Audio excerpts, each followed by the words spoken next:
जो हमारा कश्मीर क्षेत्र है जो वह पाकिस्तान में चला गया है, उसको जो है वापस लाना है।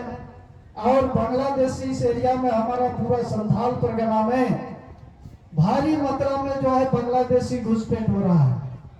आप जितना क्षेत्र में देख रहे हैं भांगा फूटा वाला जो साइकिल से घूमता है ना, सब ये लोग बांग्लादेशी है और यही साइकिल से घूम घूम करके यही बसने का काम करता है। और ये प्रोत्साहन देने का काम यही झारखंड मुक्ति मोर्चा और कांग्रेस के लोग जो है यहाँ देने का काम कर रहा है। इसलिए कि वैसे लोगों को भी यहाँ से हम लोगों को बाहर करना है। मैं अंत में यही कहूंगा कि आज बहुत लोग बोलता है कि हेमंत सोरेन जेल गया, बहुत बोलता है कि आलमगीर आलम जेल गया है। ये दोनों जेल नहीं गया है, ये दोनों कोई अगर जेल गया है तो भ्रष्टाचारी जेल गया है। ये भ्रष्टाचार किया है इसलिए कि वो जेल गया है, इसलिए कि इस चीज को समझना पड़ेगा। और इन लोग यही यानी 1 तारीख को वोट होने वाला है, उस दिन भी कतारों में खड़े होकर के भीषण गर्मी में आप मतदान करेंगे। लेकिन मैं मानता हूं कि वो एक वोट, वह आपका वोट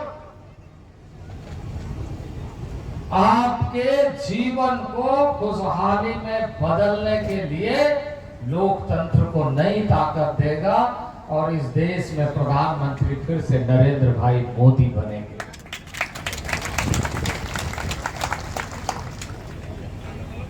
नरेंद्र भाई मोदी को प्रधानमंत्री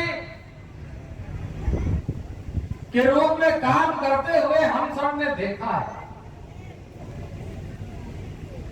अभी दुमका में बड़ी सभा में आए थे, इसमें से भी बहुत सारे लोग गए हों, कि माननीय प्रधानमंत्री किस तरीके से देश के समस्त जनों के भविष्य को सुरक्षित रखते हुए भारत के आने वाले बच्चे, पीढ़ी, परिवार, समाज खुशहाल भारत के रूप में कैसे बने, इसका प्रयास कर रहे हैं, मेहनत कर रहे हैं और एक परिश्रमी जनसेवक के नाते, जनता के सेवक के नाते देश की सेवा कर रहे हैं। और मैं भी आपसे यही निवेदन करने के लिए आया हूं कि आप जिस मेहनत से, जिस परिश्रम से यहां पर पहुंचे हैं, इसको, ये जो आप पसीना बहा रहे हैं, ये पसीना देश की खुशहाली को लेकर के आएगी और निश्चित रूप से आने वाला कल हम भारतवासियों के लिए खुशहाली का दिन, भविष्य को बेहतर बनाने वाला दिन साबित हो। लेकिन जहां इतने धूप में हम सब परिश्रम कर रहे हैं, 1 तारीख को मतदान केंद्र तक पहुंचाना है और इस बात का ध्यान रखना है कि हमारा ये वोट इस देश का और देश में रहने वाले समस्त परिवार के लिए, इस देश के आम माताओं बहनों के लिए। प्रधानमंत्री हमेशा एक परिवार को और माताओं बहनों को ध्यान में रख करके फैसला किया है और इसलिए उन्होंने कहा है कि हम लखपति दीदी बनाने का काम करेंगे, रोजगार उन्मुखी कार्यक्रमों के साथ जोड़ेंगे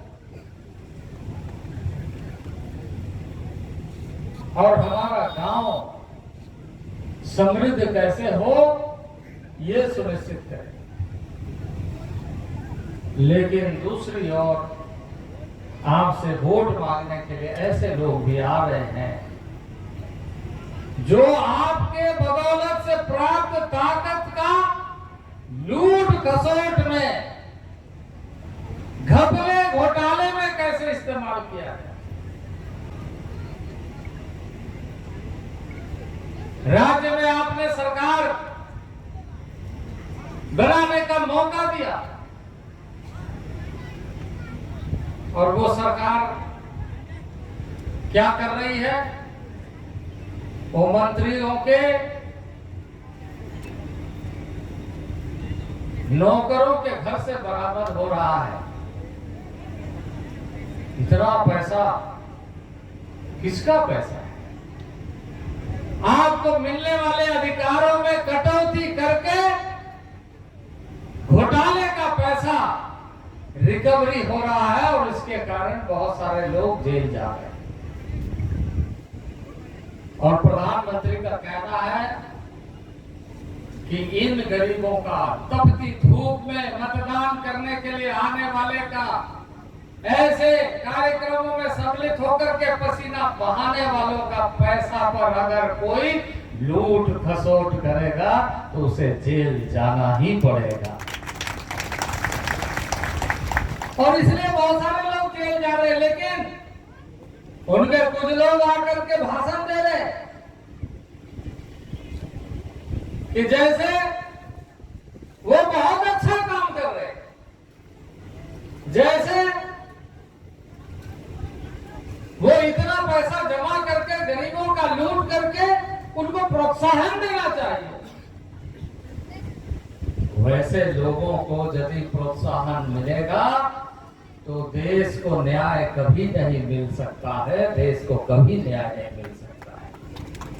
देश को न्याय मिल सकता है जब देश का प्रधानमंत्री ईमानदार हो। और प्रधानमंत्री नरेंद्र भाई मोदी ने पिछले वर्षों में अपने को जनता के प्रति उत्तरदायी बन करके काम करना और जनता के लिए लाभ कैसे उनके घरों तक पहुंचाना, उसका लक्ष्य को पूरा किया है और आगे पूरा करने का गारंटी नरेंद्र भाई मोदी का है। आज एक गरीब का घर में मुफ्त चावल पहुंच रहा है तो यह नरेंद्र भाई मोदी की गारंटी है कि गरीब का घर में चूल्हा बंद नहीं होना चाहिए, उसके घर को अनाज मिलना चाहिए, राशन मिलना चाहिए और वो परिवार भूखा नहीं रहना चाहिए। लेकिन यहां दूसरी ओर यहां की सरकार कटौती कैसे किया जाए, उसमें लूट कैसे किया जाए, उससे चुंगी कैसे लिया जाए, उससे कमीशन कैसे लिया जाए, उसमें तिजोरी कैसे भरा जाए, इसी उपाय में लगा हुआ है। ऐसे लोगों के प्रति आज यदि हम कठोरता से निर्णय नहीं लेंगे इस चुनाव के मैदान में, क्योंकि यही एक अधिकार है जिस अधिकार का उपयोग करके आप ऐसे लोगों को जवाब दे सकते हैं कि हम भ्रष्टाचारियों के साथ नहीं, क्योंकि हम इस देश का नागरिक है, इस देश के मतदाता हैं, ईमानदार और ईमानदारी के साथ में हम अपने परिवार और देश का प्रगति चाहते हैं। इस संकल्प के साथ जब आपका मतदान होगा तो निश्चित रूप से यहाँ से सीता सोरेन जीत करके पार्लियामेंट जाएगी।